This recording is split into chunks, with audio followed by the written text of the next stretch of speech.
But we know what families are still struggling with higher prices. I grew up in a family where the price of gasoline went up at the pump was a discussion at the kitchen table because my dad, who was a good man, made a decent living, but always on the margins. Everything mattered. So let's be absolutely clear about why we have such high prices now. There are two reasons. First was COVID.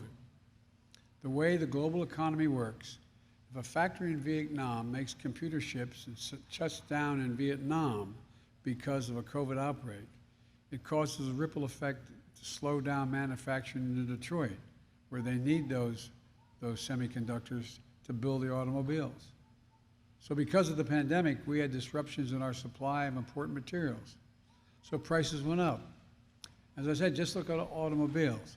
Last year alone, they accounted for 1/3 of all the inflation in America because the price went up because so fewer were being made. Automobile companies couldn't get the computer chips, and the price of automobiles skyrocketed. And the second big reason for inflation is Vladimir Putin. Not a joke. Putin's invasion of Ukraine has driven up gas prices and food prices all over the world.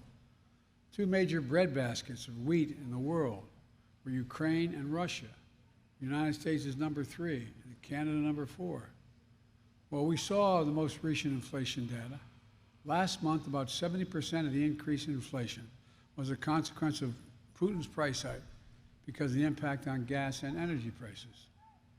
I'm doing everything I can to bring down the price to address Putin's price hike.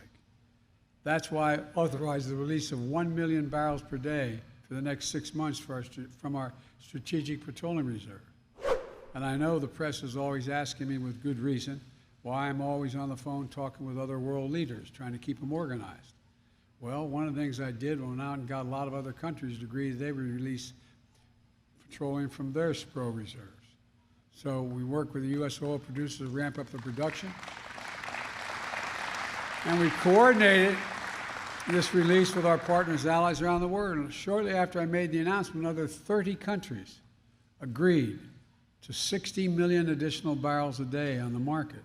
So now we have 240 million barrels a day for the next 6 months. That's the largest collective reserve release in history. Nations coming together to help deny Putin the ability to weaponize energy resources against American families and families in Europe and around the world, but there's more that need to be done. And Americans should already be seeing the savings. Although it's only gone down about 18 cents, the savings are starting. Beyond gas prices, I've called on Congress to move immediately to lower the cost of family utility bills, prescription drug bills, and more, while lowering the deficit and reducing inflation. That would make a big difference for families. We can do a lot of these things without raising a single penny on taxes of anyone making less than $400,000 a year. Nobody making less than $400,000 will see a single penny in their taxes raised. It's the best way Congress can address inflation right now. And folks, look, the fact is that we are in a situation where the war in Ukraine is going to continue to take its toll on the world economy. It's going to take its toll on energy, and it's going to take its toll relative to food.